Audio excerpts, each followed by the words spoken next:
Bismillahirrahmanirrahim. Alhamdulillahi rabbil alamin. Wa bihi nasta'in ala umuri dunya waddin. Wassalatu wassalam ala ashrafil anbiya wal mursalin, sayyidina wa habibina Muhammadin wa ala alihi wa sahbihi ajma'in. Qala al-musannif al-imam hujjatul islam Abu Hamid Muhammad bin Muhammad Al-Ghazali rahimahullah wa nafa'ana bi'ulumihi fid darain. Panzuril ana ilal izam wa hiya ajsamun salbatun qawiyyatun kaifa khalaqaha min nutfatin sakhifatin raqiqah thumma ja'alaha qiwaman lil badani wa imadan lahu thumma qaddaraha bimaqadira mukhtalifatin wa ashkalin mukhtalifah faminhu saghiru wa kabiru wa tawil wa mustadir wa mujawwafun wa musammatun wa haridun wa daqiq. Walamma kana al-insanu muhtajan ila al-harakah bijumlati badanihi wa bi ba'di a'dha'ihi mubtatiran litaraddudi fi hajatihi lam yaj'al 'azmahu 'azman wahida bal 'idhaman katsiratan bainaha mafasilu hatta tatayassara biha al-harakah wa qaddara shikla kulli wahidatin minha 'ala wifqil harakatil matlubati biha ثم وصل مفاصلها وربط بعضها ببعض بأوتار أنبتها من أحد طرفي العظم وألصقه بالعظم الآخر كالرباط له ثم خلق بأحد طرفي العظم زوائد خارجة منه وبالآخر حفرا غائصة به موافقة لشكل الزوائد litadkhula biha wa tantabika 'alaiha fasara al-'abdu in arada tahrika juz'in min badanihi lam yamtani 'alaihi walau lal mafasil la ta'azzara 'alaihi dzalik ila akhir.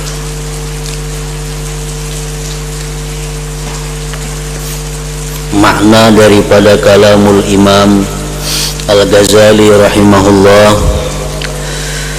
maka perhatikanlah sekarang kepada tulang-tulang. Perhatikanlah sekarang kepada tulang belulang, dan itu adalah tubuh atau benda yang keras lagi kuat.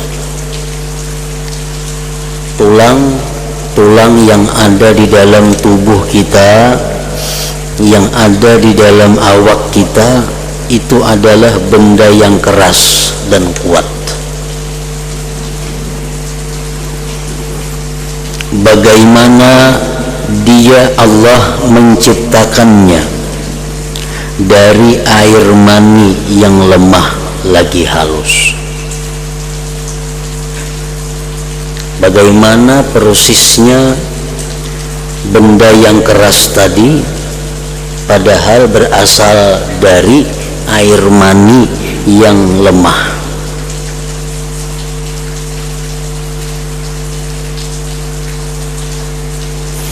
Kemudian dia Allah menjadikannya tulang-tulang tadi tiang bagi badan.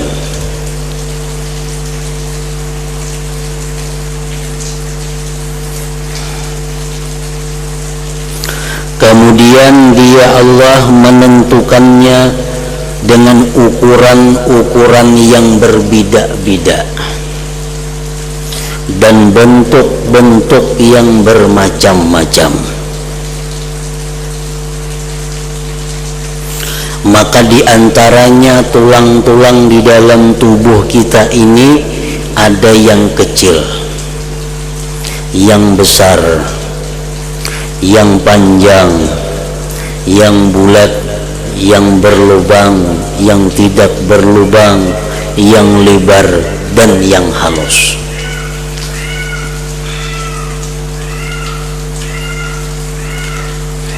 padahal semuanya itu adalah berasal dari air mani.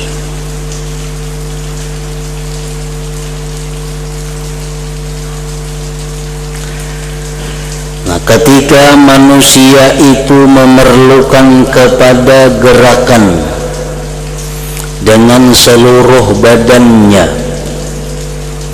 dan dengan sebagian anggota badannya, lagi memerlukan kepada pulang pergi pada segala keperluannya, maka dia Allah tidak menjadikan tulang itu satu tulang, tetapi tulang-tulang yang banyak, yang diantara tulang-tulang itu ada persendian-persendian sehingga mudah bergerak dengannya. Jadi Allah Subhanahu wa ta'ala kadang menjadikan tulang itu satu tulang, memanjang umpamanya, tetapi Allah jadikan di antara tulang-tulang itu persendian atau mifsal dalam bahasa agamanya. Dengan apa sebab Allah menjadikan di antara tulang-tulang itu persendian? Untuk memudahkan manusia bergerak, untuk memudahkan manusia mencapai sesuatu yang dikehendakinya.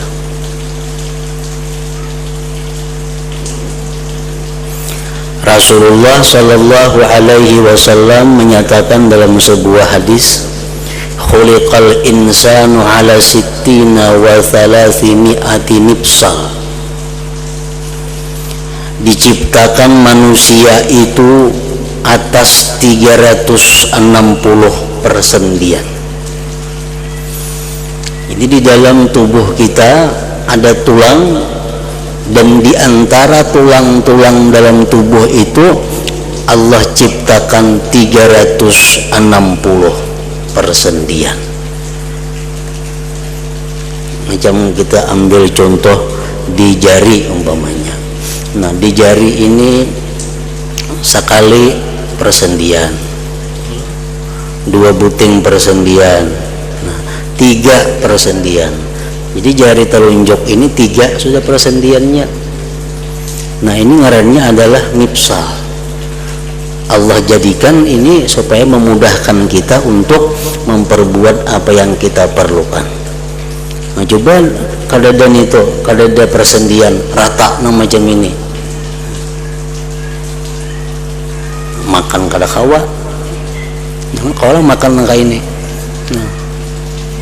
Nah, Allah ulahkan persendian supaya kawa.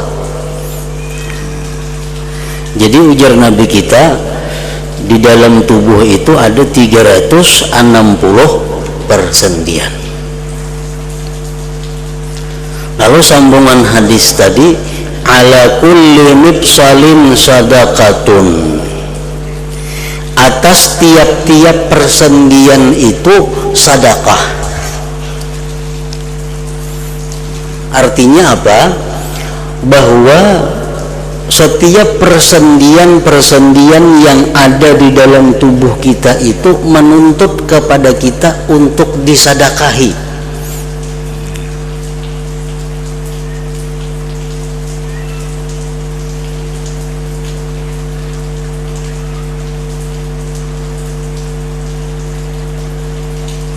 Baik sedekah itu berupa ibadah tubuh, atau sedekah itu berupa harta.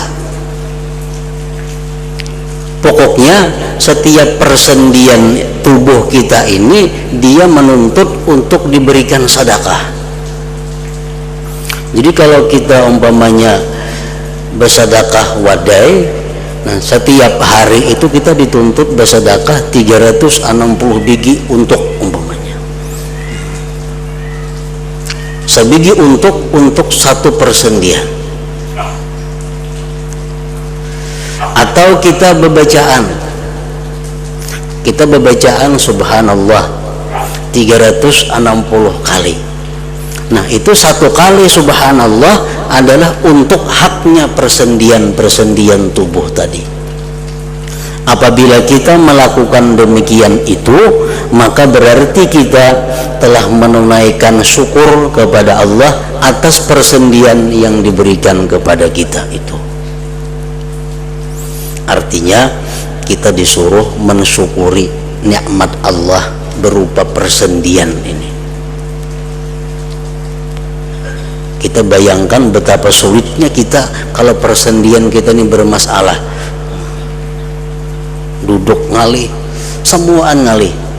Nah, itu nikmat Allah yang sangat besar yang wajib disyukuri. Bentuk pensyukurannya macam apa? Ya sedekah tadi. Kita membaca la ilaha illallah 360 kali, itu sudah cukup untuk bukti syukur kita atas persendian yang diberikan itu.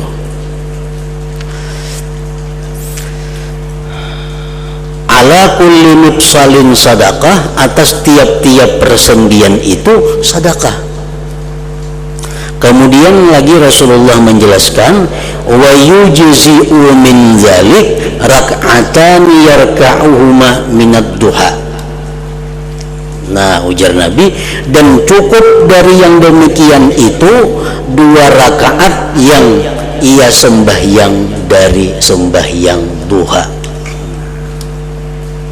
Sembahyang duha artinya kalau kita tiap hari sembahyang duha itu 2 rakaat saja, 2 rakaat sehari sembahyang duha, itu sudah cukup untuk mensadakahi persendian di dalam tubuh kita yang berjumlah 360 persendian tadi. Ayo kada bersedekah wadai, kada bersedekah duit, kada mengucap tasbih 360 kali, tapi sembahyang 2 rakaat sunat duha itu sudah mencukupi untuk bukti syukur kita atas persendian yang diberikan Allah Subhanahu wa taala kepada kita.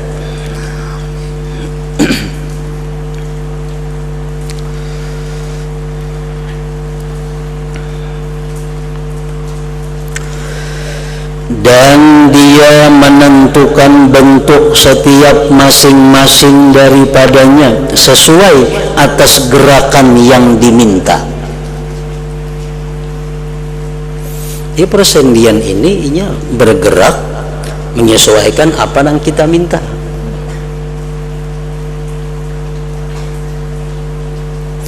Kemudian dia Allah menyambung persendian-persendiannya dan mengikatkan sebagiannya dengan sebagian yang lain dengan tali-tali yang ditumbuhkan dari salah 1-2 tepi tulang,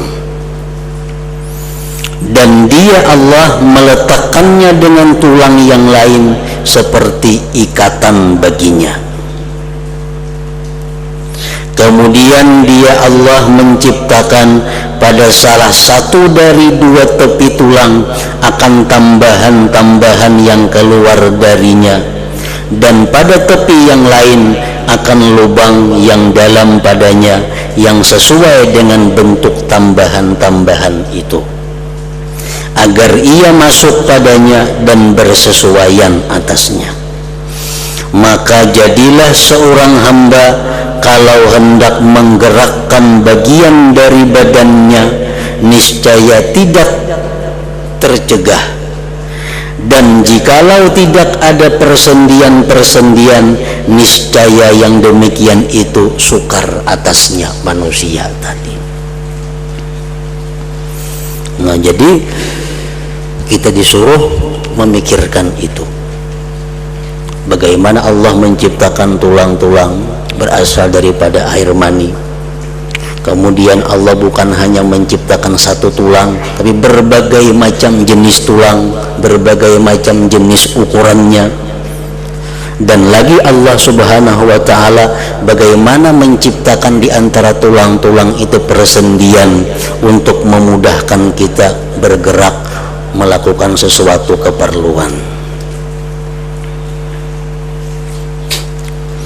Dalam suratul Waqiah Allah Subhanahu wa ta'ala mengajarkan kepada manusia bahwa apabila kita tafakkur, memikirkan tentang keajaiban, kehebatan ciptaan Allah Subhanahu wa ta'ala, maka Allah memerintahkan kepada kita fasabbih bismi rabbikal azim.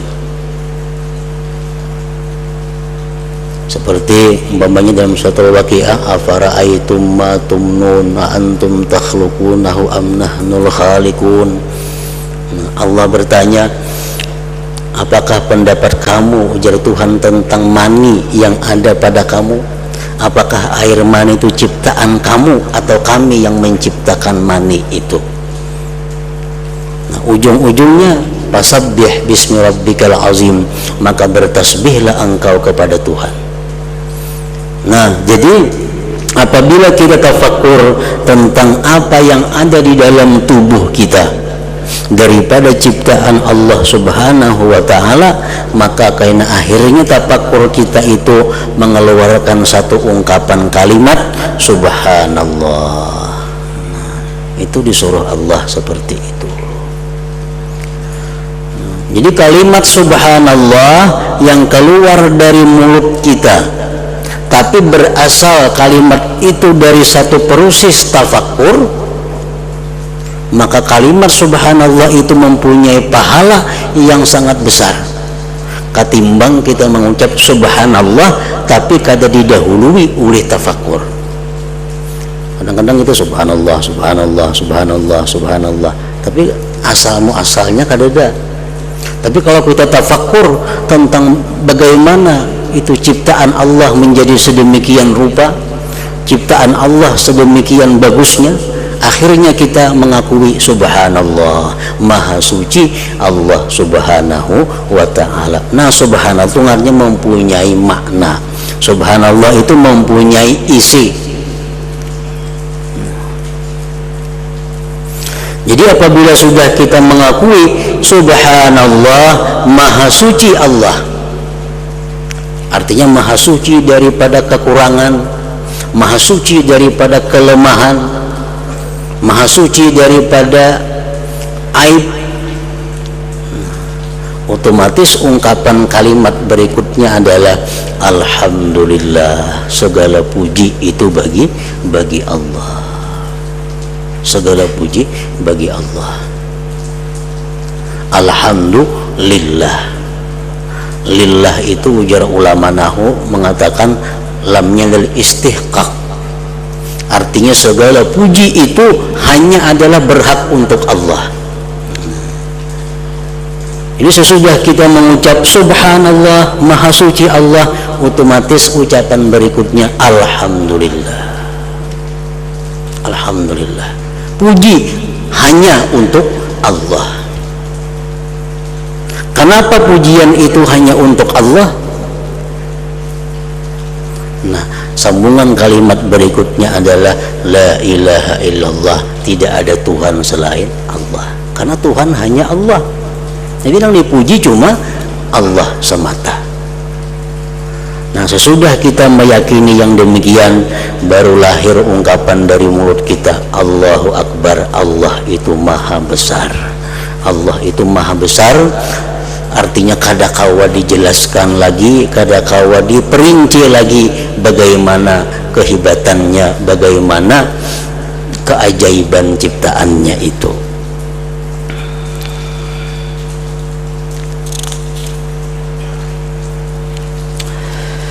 Kemudian perhatikan bagaimana Dia Allah menciptakan tulang belulang kepala.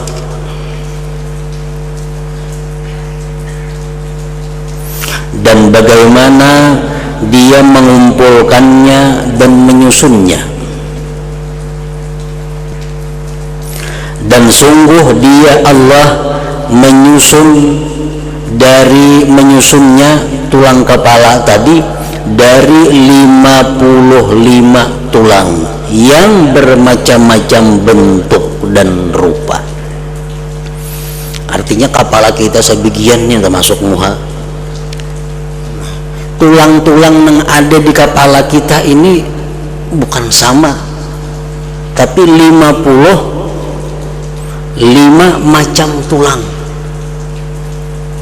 55 macam tulang. Ada yang karas, ada yang macam ini, ada yang macam itu. Kada sama tulangnya.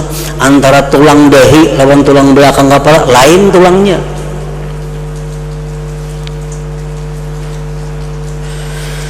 Nah, lalu dia Allah menyusun sebagiannya kepada sebagian yang lain, di mana dengannya pula kepala sama seperti yang kamu lihat. Maka di antaranya ada 6 yang tertentu bagi tempurung kepala, 14 bagi tulang rahang atas, 2 bagi tulang rahang bawah, dan sisanya adalah gigi-gigi. Gigi ini kita kira sama samuaan, padahal lain-lain. Tulang gigi ini kita kira sama aja samuaan, padahal tulang gigi yang sebut kada sama. Sebagiannya ada yang libar, yang pantas untuk menumbuk. Sebagiannya adalah tajam, yang pantas untuk memotong, yaitu gigi taring, gigi geraham, dan gigi depan. Jadi antara gigi geraham lawan gigi yang sifatnya memotong itu kada sama tulangnya. Ada tugas giginya untuk menatak tak, itu dialihnya ke sebelah mamahnya. Nah, itu tulangnya kada sama, dan rasa nang dimakan pun lain. Kita misalnya memakan sesuatu, tak dipagat oleh gigi nang depan, dimamah oleh gigi nang tugasnya memotong diulahkan sama mamah. Nah, rasanya lain lawan mamahan gigi nang sebenarnya untuk memamah itu. Kada sama rasanya. Kenapa? Karena tulangnya lain. Nah, itu keajaiban daripada ciptaan Allah Subhanahu wa ta'ala.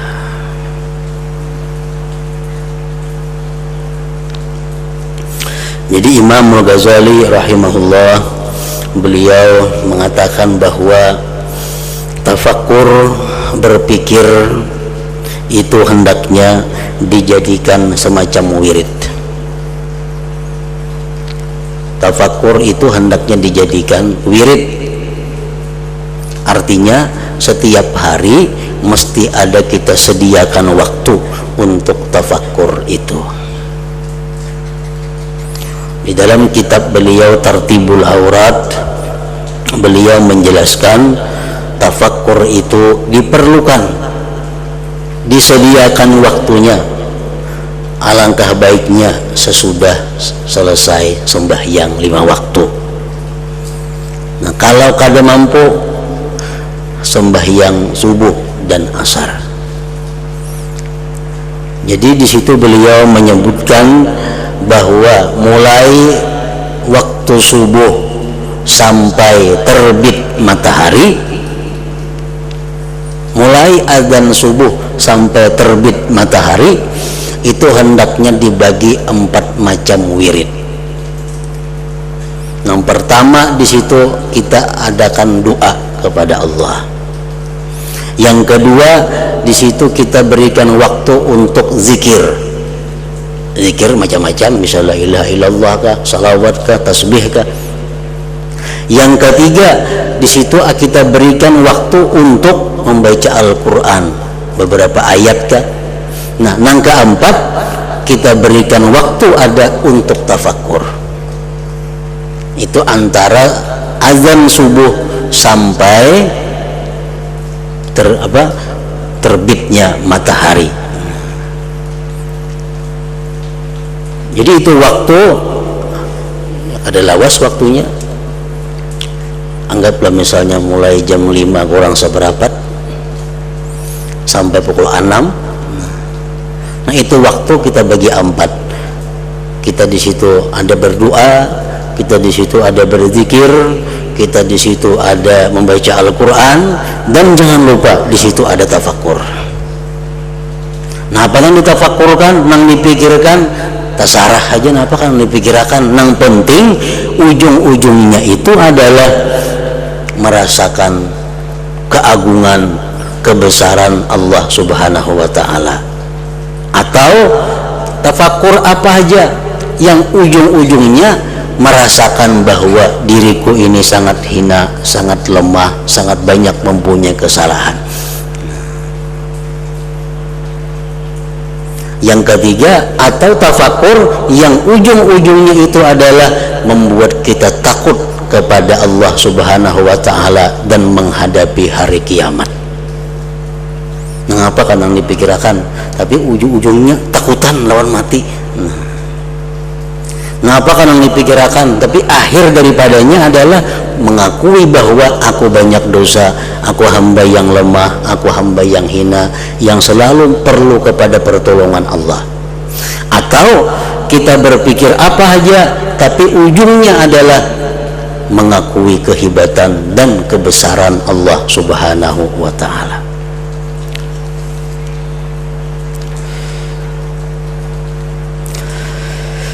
Dan lagi diantara terbit fajar atau waktu subuh sampai terbit matahari itu ada Rasulullah Shallallahu Alaihi Wasallam menjelaskan, idza shalla ahadukum rak'atail fajri falyattaji' ala yaminih, hadis riwayat Abu Daud. Ujar Nabi, bila seseorang sembahyang sunat subuh 2 rakaat, falyattaji' ala yaminih, hendaklah dia berbaring. Ini sunat nih. Hendaklah dia berbaring atas badannya yang kanan. Nah, berhiring macam orang mati di dalam kubur tuh. Dihiringnya kan kalau rajin tuh. Nah, ini sebelah kanan nih ke tanah atau ke lantai. Itu sunat. Bila kalian, ujar Nabi, sudah sembahyang 2 rakaat subuh, hendaklah berbaring atas badannya yang kanan. Artinya nang kaya orang mati di dalam kubur. Nah, jadi kita disuruh itu berbaring, berhiring, anggota badan bagian muka ini menghadap kiblat. Nah, ngapa berbaring tujuannya? Kenapa disuruh berbaring?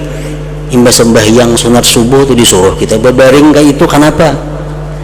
Imam Ramli mengatakan dalam kitabnya An-Nihayah, wala'alla min hikmatihi annahu yatazakkaru bidzalik daj'atal qabr. Barangkali hikmah dari yang demikian itu bahwa dia berbaring seperti tadi mengingat, tafakur bahwa seperti itulah nantinya keadaannya di alam kubur. Ini tafakur. Jadi waktu kita berbaring itu kita disuruh tafakur, disuruh berpikir, macam inilah kita kaina dirabahkan orang di dalam kubur sendirian. Nah, jadi itu sunat berabah macam tadi, dan disunatkan pula kita berpikir waktu berabah tadi mengingat bahwa kita dalam kubur seperti itu. Nah, itu waktu tafakur.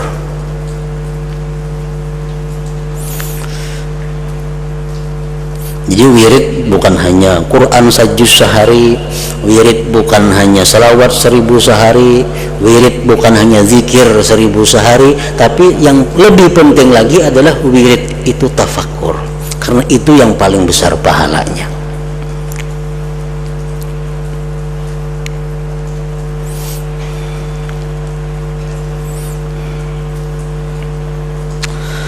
Kemudian dia Allah menjadikan leher itu pangkal bagi kepala,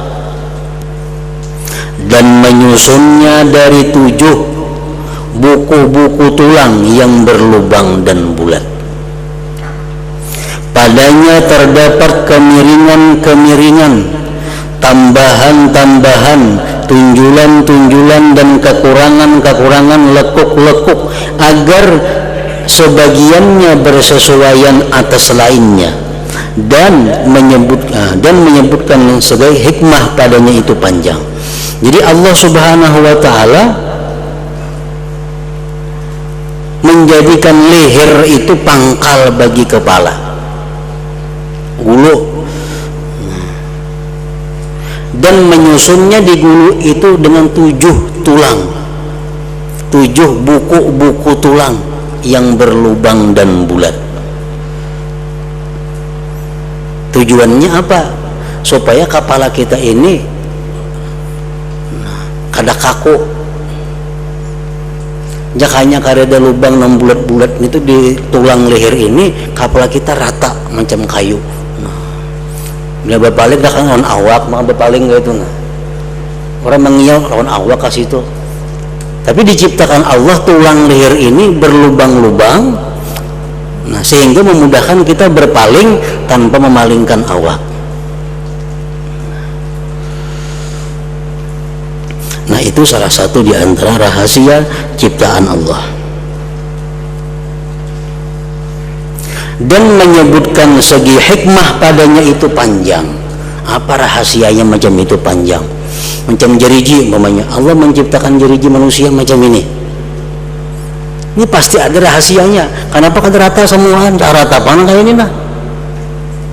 Kenapa nang kayak ini tak handap, ini tak panjang dikit, panjang lagi, handap lagi, handap lagi. Ini semuanya ada rahasia, ada hikmah yang diketahui oleh Allah Subhanahu wa taala.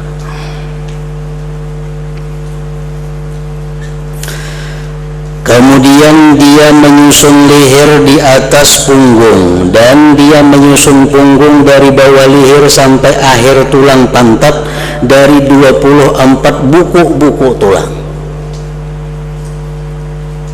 Nah, jadi antara pinggang kita ini sampai ke leher itu pun tulangnya terdiri daripada 24 buku-buku tulang. Dan dia menyusun tulang pantat dari 3 bagian yang berbeda-beda, lalu bersambung dengannya dari bawahnya itu tulang ikur. Tulang ikur juga tersusun dari 3 bagian. Kemudian dia menyambung tulang-tulang punggung dengan tulang-tulang dada, tulang-tulang bahu, tulang-tulang 2 tangan, tulang-tulang ari-ari, tulang-tulang pantat, tulang-tulang 2 paha, 2 mata kaki, dan jari-jari kedua kaki. Nah semua itu Allah menciptakan dengan ciptaan yang sangat halus dan sangat rapi, sesuai dengan nama Allah Al-Latif, yang maha halus, yang maha lembut. Artinya apa? Ciptaan Allah itu lembut, halus. Nah, artinya kada kasar. Orang tuh ada gawian yang pina kasar, ada gawian yang halus. Nah ciptaan Allah sangat halus.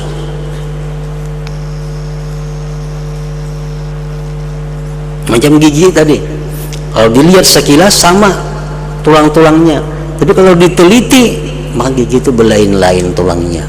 Kelihatannya sama daripada halusnya ciptaan Allah Subhanahu wa taala itu. Maka kita tidak akan memanjangkan menyebut bilangan yang demikian itu. Dan semua bilangan tulang belulang pada badan manusia adalah 248 tulang. Selain tulang-tulang yang kecil diliputi dengan celah-celah persendian. Maka perhatikanlah bagaimana dia menciptakan semua yang demikian itu dari air mani yang lemah lagi halus.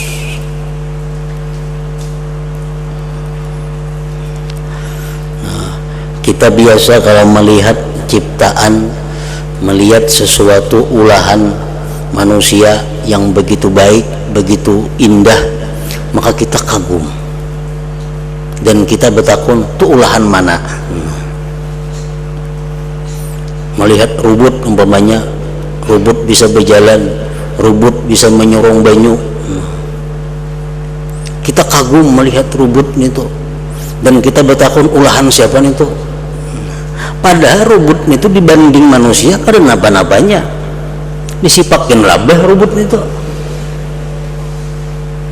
Tapi kita kagum dengan rubut itu, luar biasa kagumnya. Padahal diri kita sendiri sangat hebat daripada rubut itu. Tapi kita kadang memikirkan siapa yang menciptakan diri kita ini. Kenapa sebabnya kita ini kehilangan wirid yang namanya tafakkur itu? Sedikit orang, sedikit manusia yang menjadikan tafakkur sebagai wirid hariannya. Kenapa sebabnya?